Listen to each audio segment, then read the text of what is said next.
El Encuentro Internacional para Periodistas, y ella decía, es que a los periodistas nos toca ahora de todo, somos ministerios públicos, somos procuradores, nos piden que presentemos denuncias, y efectivamente tal vez es porque hoy a los periodistas pues le piden hacerlas de contraloras, de auditores, de fiscales, de jueces, interpretar, hacer todo el trabajo que las instituciones formales de México simplemente ya no están haciendo.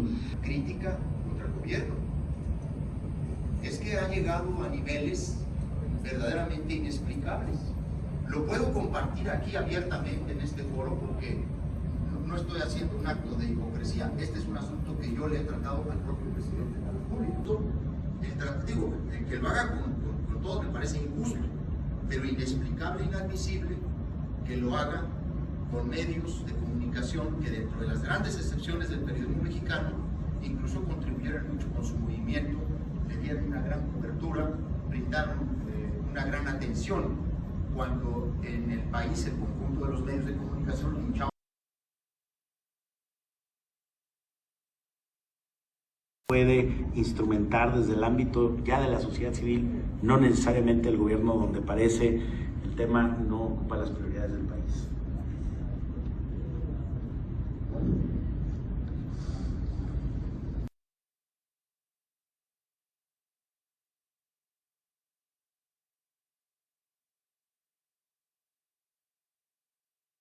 Bueno, por si alguien no lo sabe, el gobernador que refiere Marcela, en el caso de Miroslava, es el señor que nos acompaña aquí, y ojalá su turno nos diga cómo se perdió esa oportunidad de justicia cuando usted fue gobernador en el caso de Miroslava. Porque ese es el problema, es la impunidad. En el caso de Lourdes Maldonado y Margarito Martínez, los dos compañeros periodistas asesinados en Tijuana, Baja California, en menos de una semana, en enero de este año. Hay 6 personas detenidas, 3 en el caso de Margarito, 3 en el caso de Lourdes, son como acusados de autoría material. Se les pagó en el caso de Margarito $5,000 por asesinar al fotoperiodista, en el caso de Lourdes $3,000 a cada uno de ellos por asesinar a Lourdes.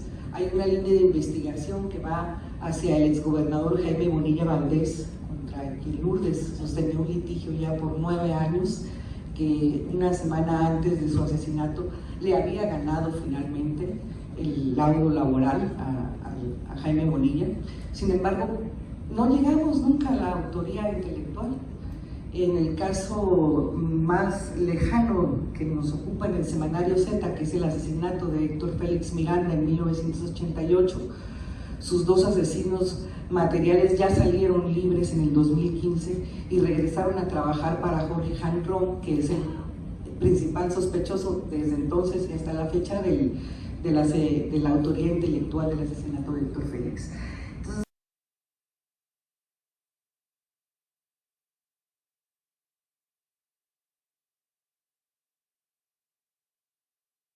La expresión.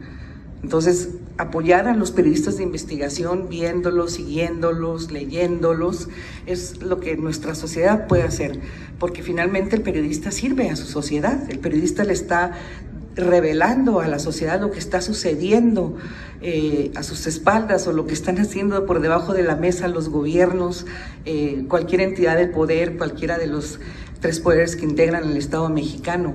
Entonces, siempre hay una colusión de parte de los gobiernos para el asesinato de los periodistas, para la censura.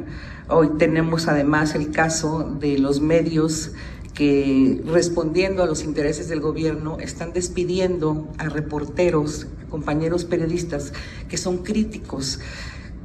Aquí en Jalisco, con el gobierno de Enrique Alfaro, por ejemplo, o en el país con el gobierno del presidente Andrés Manuel López Obrador.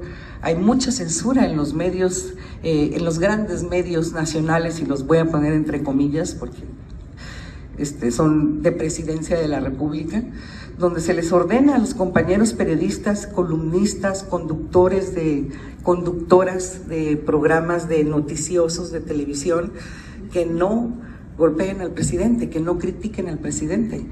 Entonces, lo que puede hacer nuestra sociedad es apoyar ese periodismo de investigación, leyéndolos, siguiéndolos para que sigamos circulando y sigamos con vida.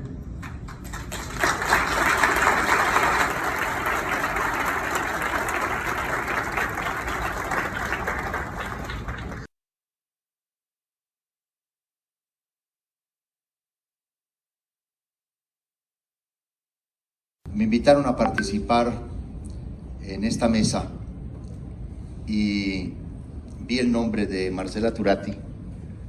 Por supuesto que lo consideré también una oportunidad, porque conozco la postura de Marcela, que además tuvo una espléndida cobertura de la audiencia de imputación en Chihuahua y generó una transmisión al minuto de lo que los ministerios públicos estaban presentando en el caso de Miroslava Breach, un timeline, una cobertura de Twitter al minuto que yo la pongo ahora como un referente de lo que voy a comentar, porque ahí está también la respuesta y la explicación que yo puedo dar a todo lo que en ese momento el Ministerio Público hizo.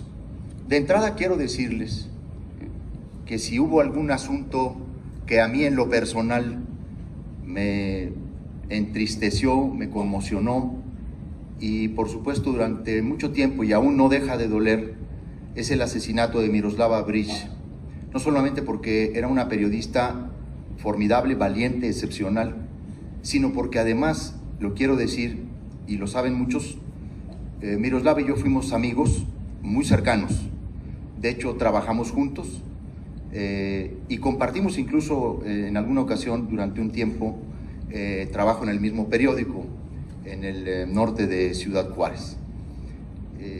El Ministerio Público de Chihuahua llevó las investigaciones del caso de Miroslava Breach, todas las investigaciones, toda la información, todo lo que se encontró en las pesquisas se puso a disposición del juez y todos los que estaban relacionados fueron llamados por el Ministerio Público, fueron sus declaraciones integradas al expediente.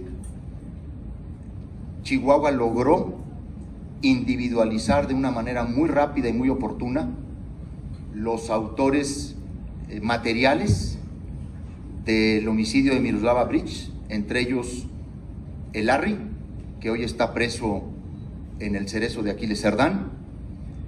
También se materializó de una forma muy rápida la responsabilidad de Jaciel Vega Villa, que es uno de los que está prófugos de la justicia, al personaje que lo protegen, el cártel de los Salazar, en la Sierra de Chihuahua. También se identificó al autor material directo, al pistolero, pero él fue ejecutado en Álamos, Sonora. El Ministerio Público de Chihuahua fue a confirmar la identidad mediante un estudio forense y otros implicados en la investigación fueron declarados por el Ministerio Público. Sin embargo, la investigación, en un momento de, lo debo decir como es, porque así fue, en un momento de campaña electoral, la investigación fue atraída por la Federación. El asunto se lo llevó la Procuraduría General de la República.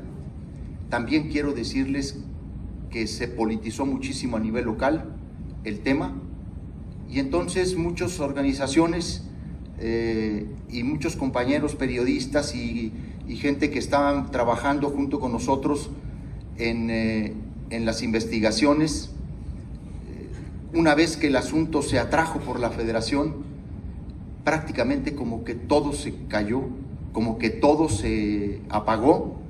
De hecho, ya no hubo mayores exigencias, y lo que avanzó el Ministerio Público, de donde nosotros dejamos la investigación, resultó en una acusación adicional al profesor Hugo Schultz, que efectivamente trabajaba en la Secretaría de Educación del Estado y que ahora está preso en el Cerezo de Aquiles Cerdán.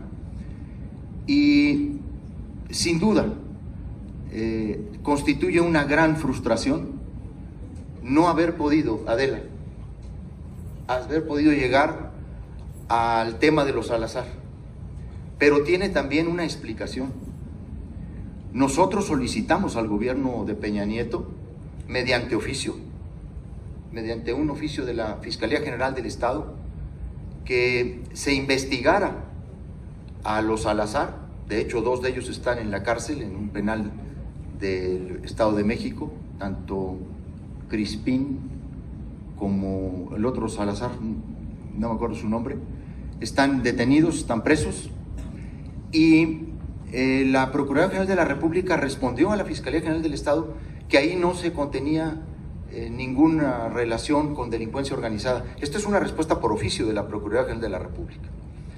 Se hicieron muchas cosas y lamentablemente hay muchas afirmaciones pues con las que yo no puedo concordar.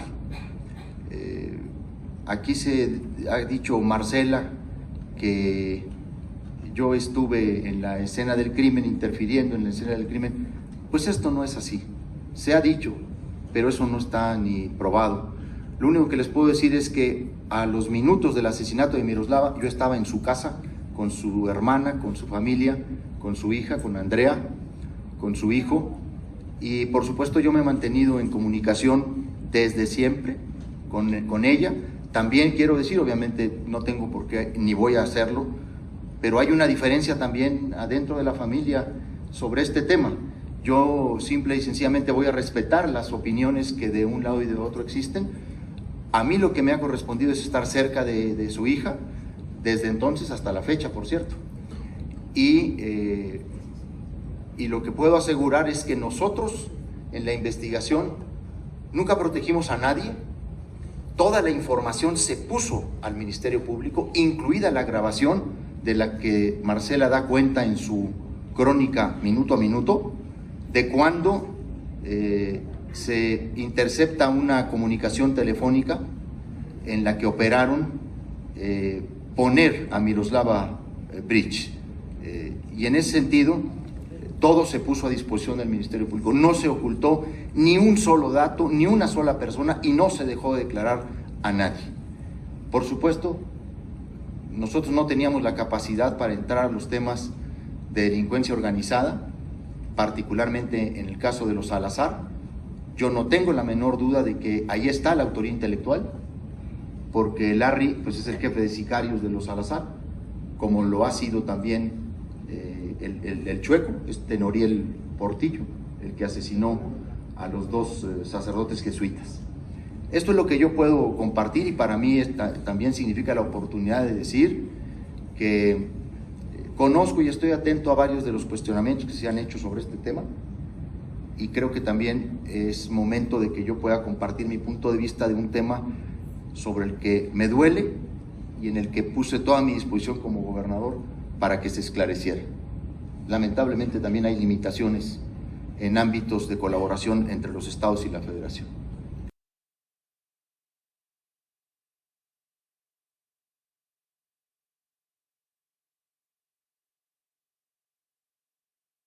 Pues que no estamos hablando solo de criminales, tenía un cargo, era un presidente municipal, y en algún momento todavía usted lo llevó a su gobierno, a pesar de las críticas y sabiendo lo que Miroslava sabía, porque Miroslava incluso hizo muchas investigaciones, ¿no? De eso por un lado. Sé que de las pugnas entre la federación, también sé de su entrevista con Carmen Aristegui, donde usted dijo que usted estaba en la casa que se allanó a los asesinos, donde usted encontró la computadora.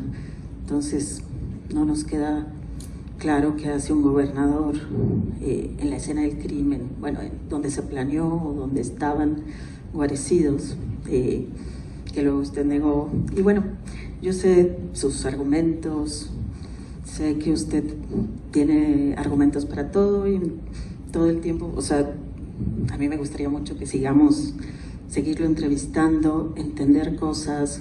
Ahorita hay hasta denuncias, bueno, de Los Ángeles PRES, ¿no? De tortura, del testigo principal, que son cosas nuevas, que fue torturado en la cárcel de Chihuahua, o sea, tantas cosas. También pienso que la mesa quizás es para eso. Yo traía el caso porque me parecía que hablando de falta prevención, hablando del silenciamiento, ¿no? La Sierra Tarahumara se silenció sin la voz de Miroslava cuando sacamos, o cuando se tuvo que salir Pati Mayorga.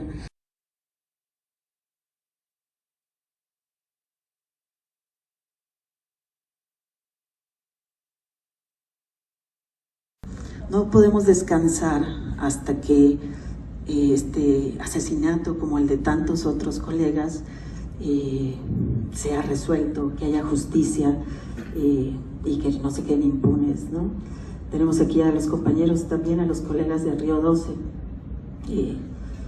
pues los colegas de Javier Valdés, y pues todos estamos en estos foros porque México se convirtió en este polvorín, y México se convirtió en lo que es, y ahora los periodistas somos la nota cuando deberíamos de darlo, ¿no?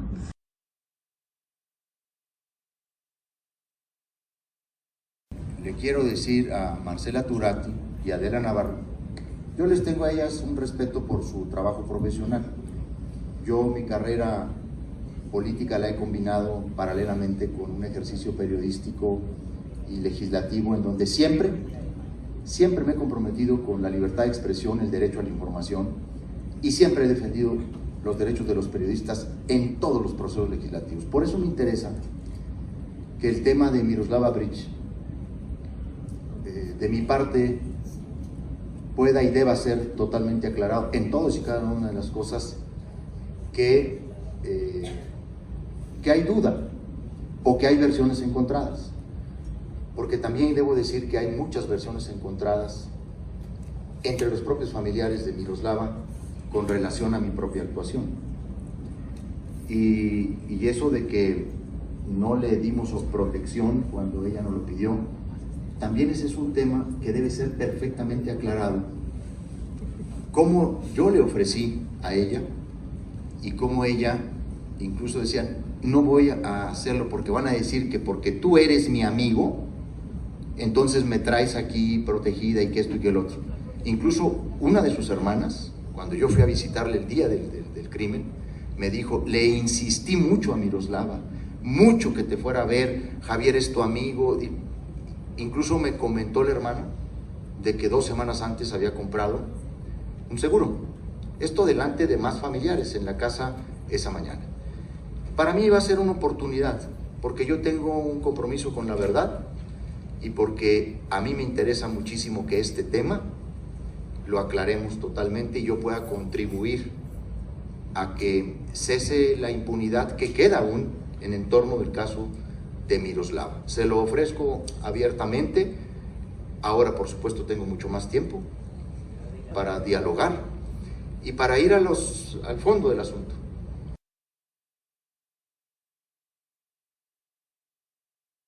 No haber pensado en el tema, ahora que hablaban del seguro de vida, no pude dejar de recordarlo como ocurrió el año pasado, que se me ocurrió cotizar un seguro de vida de estos donde si no te mueres en 20 años te devuelven tu dinero. Y mi agente de seguros me dijo, ese seguro no está disponible para ti. Y cuando pregunté por qué, me dijo, porque ejerces el periodismo. Y entonces le dije, bueno, pues cambiémonos de aseguradora, ¿no? Es que hablé a todas las aseguradoras y ese seguro de vida no está disponible para ti. Estamos viviendo una época que, insisto, podemos seguir caricaturizándola como si fuera la guerra de los gángsters en Chicago, de los 30. Es una cosa mucho más seria, ¿no? Dicho esto, me regreso a la reflexión que se estaba teniendo. Según los datos oficiales, o por lo menos los datos de varias organizaciones, pero los datos oficiales lo confirman, 60% de las amenazas contra quienes ejercemos el oficio provienen de funcionarios públicos. Es decir, cuando se investiga y se llega al final, se da cuenta que en efecto lo más peligroso que existe es ponerse a denunciar el vínculo entre estas fuerzas criminales y sus socios y cómplices dentro de las distintas estructuras del gobierno. Entonces, no podemos hacer como si viviésemos en un campo de guerra donde hay dos bandos. En realidad, ya lo decían de alguna manera, la imbricación, ¿no?, criminal entre quienes ostentan cargos de poder y las fuerzas criminales es cada vez más estrecha, ¿no? O sea, las elecciones se nos han vuelto un atrio para el matrimonio permanente de estas fuerzas. En fin. Pues dicho esto, en efecto es muy complicado que tengamos alguna confianza mínima en las distintas autoridades para solicitar protección. En efecto es muy chocante ponerse como ejemplo, es como si el fotógrafo se colocara entre la cámara y el objeto retratado cuando uno habla de sí mismo, pero a mí me acaba de ocurrir ahora. Encuentro infecciones en mi teléfono del malware Pegasus, voy y presento una denuncia ante la Fiscalía General y al día siguiente el presidente dice claramente que a mí no me puede espiar nadie en su gobierno, cuando había evidencia que había sido las Fuerzas Armadas, no me detengo aquí. 2 días después se acerca el mecanismo, como ¿por qué voy a entregarle mi vida, mi información, el análisis de riesgo, cuando acabo de ir al jefe del Estado mexicano a obstruir justicia? Porque yo fui a la Fiscalía a solicitar que se investigara. En fin, es un ejemplo más, pero lo digo en carne propia. Pasa absolutamente a todos. Imaginarme agentes de seguridad cuidándome, puestos por el mecanismo, hombre, es imposible pedirnos eso. Entonces, yo sí me atrevería primero a subrayar lo que ya se dijo. Si no apelamos a la asistencia internacional, a los mecanismos de protección, no habrá confianza en nada, absolutamente nada que haga ningún gobierno. Entonces, sí creo que este es un tema donde requerimos el farol de la casa, el farol de la calle que alumbra la casa. De otra manera no va a haber credibilidad en el mecanismo. Segundo elemento clave es, sí necesitamos que el Poder Ejecutivo, déjenme insistir con el episodio al que hacía referencia hace un momento, pues se abstenga de opinar cuando hay un proceso de investigación. Hay una tentación enorme, ¿no? Es la cultura general, donde tenemos a la jefa de gobierno de la ciudad ya advirtiendo que hay obstrucción de justicia de los servicios periciales de Morelos con respecto a un asesinato que había ocurrido en la ciudad. No hace más que enrarecer la investigación. Y cuando uno le pregunta a la fiscal Godoy, ¿y qué opina del asunto? No puedo opinar porque está en plena investigación. Como la jefa de gobierno sí puede opinar y la fiscalía no. Pero es que esto es todos los días. Porque en efecto el populismo punitivo es electoralmente rentable, pero es muy dañino para las investigaciones y en nuestro caso peor, ¿no? Javier Duarte opinando en las investigaciones sobre periodistas asesinados en Veracruz, es increíble. Y aquí no hemos logrado que no intervengan. Y en esa misma lógica, voy a poner el caso de Ayotzinapa, que me parece muy importante, la facilidad con la que periodistas recibían fragmentos del expediente y las transcribían y las publicaban sin tener la contraparte. La deficiencia del periodismo que atiende solo a las fuentes que cumplen con su hipótesis criminal y en ningún caso contrastan datos. Ese es un problema de nuestro gremio, pero el periodismo judicial que se practica en México es uno de los más pobres que hemos visto. Entonces todo esto junto sí genera un ámbito de mucha impunidad y desprotección. Ahora, déjenme añadir rápidamente 2 elementos más. Se confunde al pensar que periodismo y las empresas que nos contratan somos la misma cosa. Me tocó vivir en el Universal, año 2008-2009, un esfuerzo de conjuntar periodistas de todo el país, que no sé cuántos intentos hemos hecho en esta lógica, a partir de una reflexión que entonces se hacía a la dirección de aquel periódico en la que participaba, de que los hechos de violencia que estábamos viendo aparecer, insisto, 2008-2009, la manera como presentábamos a los presuntos criminales, la manera como abordaban las noticias. Iba muy bien el esfuerzo, hasta que de pronto, pues colegas decidieron cerrar filas con las empresas de los medios, organizaron un gran evento, lo recordarán, en el Museo de Antropología, donde quienes salimos expulsados fueron los periodistas.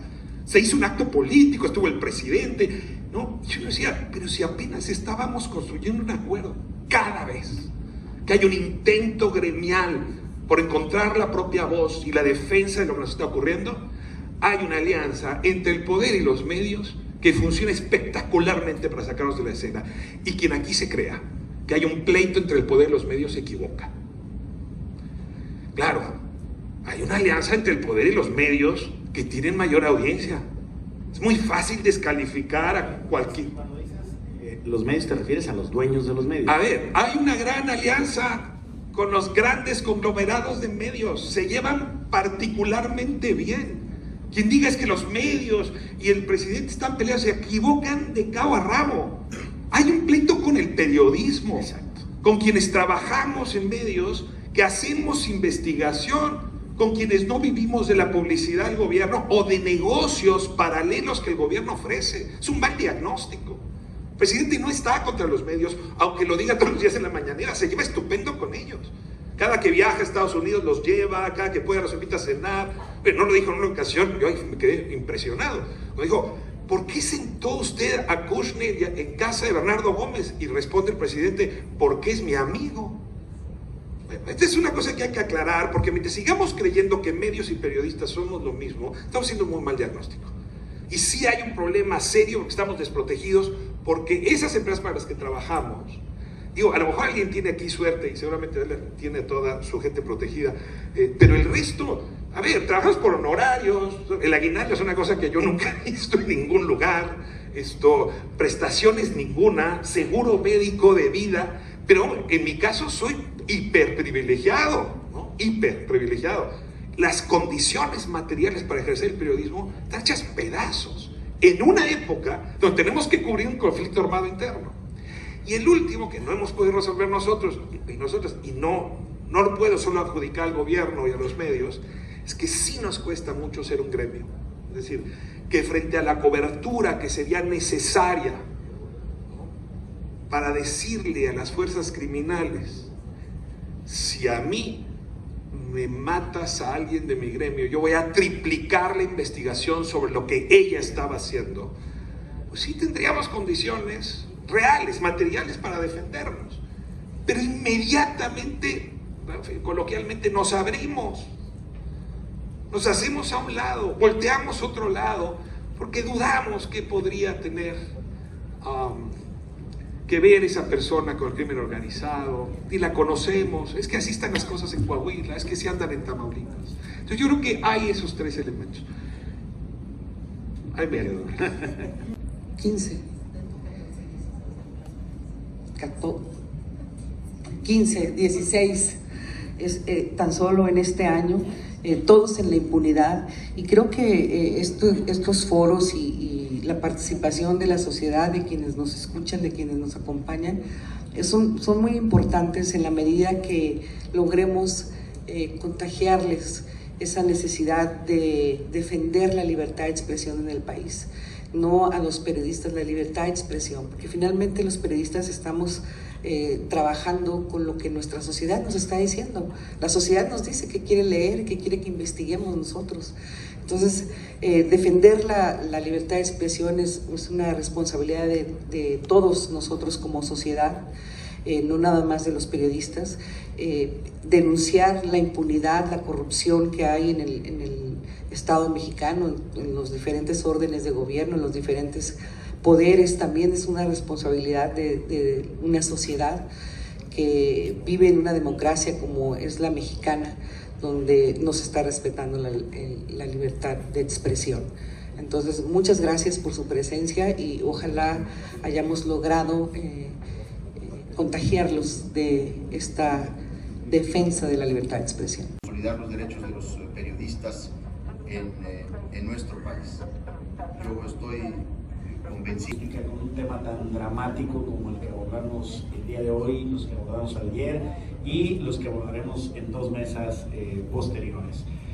Sean todos ustedes bienvenidos y muchas gracias por su atención y su atención.